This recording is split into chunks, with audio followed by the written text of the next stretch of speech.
चलिए दोस्तों, आप सभी को हमारे चैनल एग्जाम की घड़ी यूट्यूब चैनल पर बहुत बहुत स्वागत है, जिसमें हम लोग चर्चा करेंगे। आज 10 क्लास के चैप्टर 8 साइंस का टॉपिक है हमारे सामने, जीव जनन कैसे करते हैं। ऑब्जेक्टिव टाइप क्वेश्चन हम लोगों ने सेलेक्ट किए हैं और काफ़ी इंपॉर्टेंट है एग्जाम के पॉइंट ऑफ व्यू। 2024 क्या 2025 में भी आपका काम आएगा। यदि आप 9 क्लास में भी पढ़ते हैं तो फिर भी आपके लिए देख इम्पोर्टेंट है। तो चलिए बिना देरी के हम लोग शुरू करते हैं सवाल नंबर 1 से, जिसमें दिया हुआ है अलैंगिक जनन मुकुलन द्वारा होता है। Option number amoeba, B number yeast, C number plasmodium और डी नंबर पर है लेस्मानिया। तो सही आंसर है ऑप्शन नंबर बी यानी कि यीस्ट। ठीक है, अलैंगिक जनन मुकुलन द्वारा होती है। किस द्वारा होती है? यीस्ट के द्वारा। ठीक है, अगला क्वेश्चन देखते हैं 2 नंबर में, जिसमें दिया हुआ है निम्न में से कौन मानव में मादा जनन तंत्र का भाग नहीं है। ऑप्शन नंबर ए पे है अंडाशय, बी नंबर गर्भाशय, सी नंबर शुक्रवाहिका, डी नंबर पर है डिम वाहिनी। तो सही आंसर हो जाएगा सी यानी कि शुक्रवाहिका जो है वो मानव में मादा जनन तंत्र का भाग नहीं है, वो पुरुषों में होता है शुक्रवाहिका। ठीक है, अगला क्वेश्चन देखते हैं 3 नंबर में, जिसमें दिया हुआ है कि प्राग कोश में होती है। प्राग कोश में होती है। ऑप्शन नंबर ए पे है बाह्य दल, बी नंबर अंडाशय, सी नंबर अंडाणु और डी नंबर प्राक्कन। तो सही आंसर हो जाएगा डी यानी कि प्राक्कन जो है वो प्राग कोश में होता है। क्या? प्राक्कन। ठीक है, ये हमें को याद रखना है। अगला क्वेश्चन देखते हैं 4 नंबर में, जिसमें दिया हुआ है आपके सामने प्लेनेरिया में किस विधि से विभाजन होता है।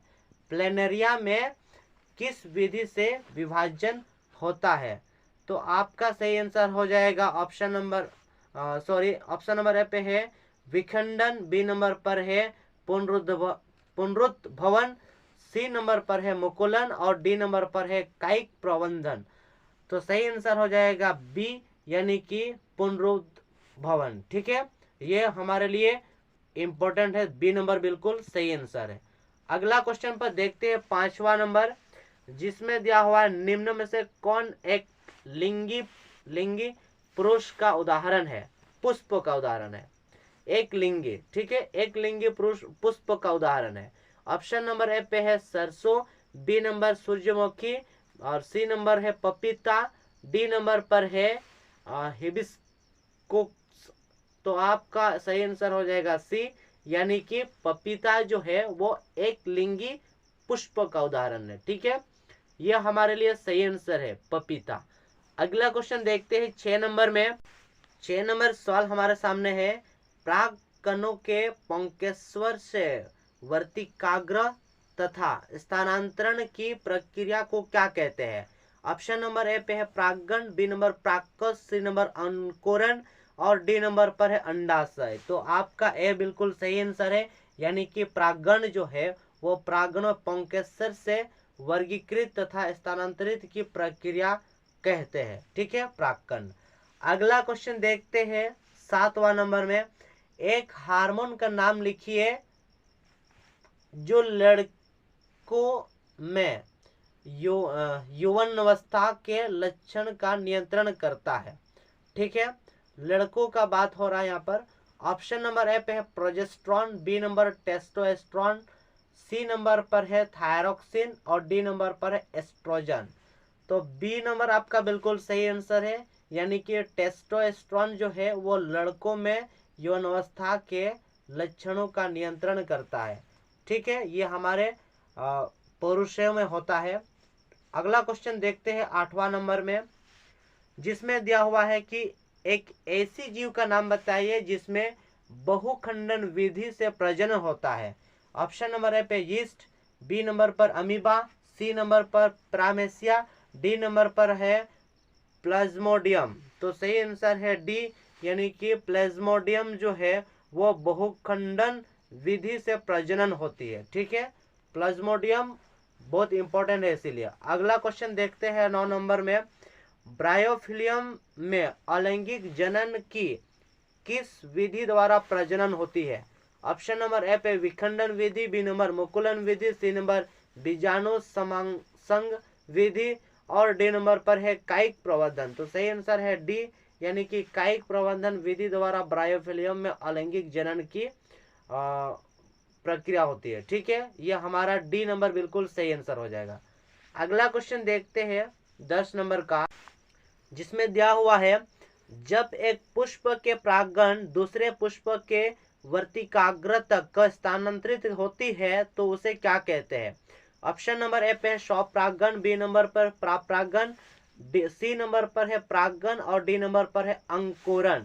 तो सही आंसर हो जाएगा बी, यानी कि परागण जो है वो एक पुष्प के परागण दूसरे पुष्प के वर्तिकाग्र तक स्थानांतरित होती है, उसको हम लोग परागण कहते हैं। ठीक है, हमें इसको भी याद रखना है, एग्जाम के पॉइंट ऑफ व्यू से इंपॉर्टेंट हो जाता है।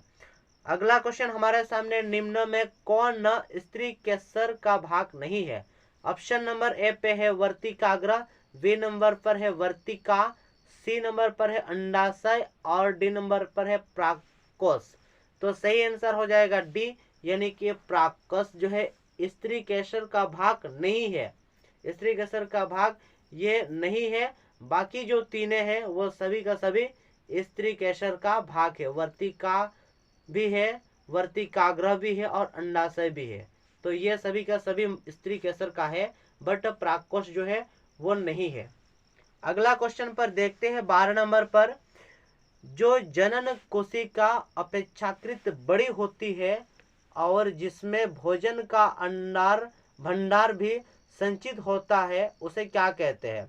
ऑप्शन नंबर ए पे है नर युग्म, बी नंबर मादा युग्म, सी नंबर युग्मनज और डी नंबर पर उत्तक। तो सही आंसर हो जाएगा बी, यानी कि मादा युग्मक उसको हम लोग कहेंगे। ठीक है, अगला क्वेश्चन हम लोग देखेंगे जो कि जनन से संबंधित, ये हमारे लिए लास्ट क्वेश्चन रहेगा 13 नंबर का, जिसमें दिया हुआ है कि निम्न में से कौन नर जनन तंत्र का भाग नहीं है?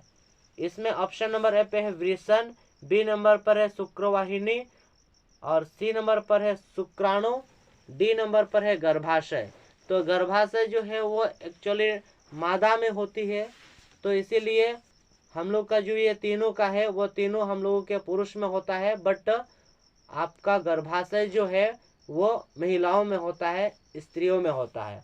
तो सही आंसर यहाँ पर डी हो जाएगा। तो ये आपके सामने जनन से संबंधित पादप एवं मनुष्य का हम लोगों ने कवर किए हैं। तो ये आप सभी का जितना भी मतलब क्वेश्चन हम लोगों ने देखा एग्जाम के पॉइंट ऑफ व्यू से इम्पोर्टेंट है, इसीलिए आप सामने इसको हम लोगों ने शेयर किए। चलिए बहुत बहुत धन्यवाद देते हैं।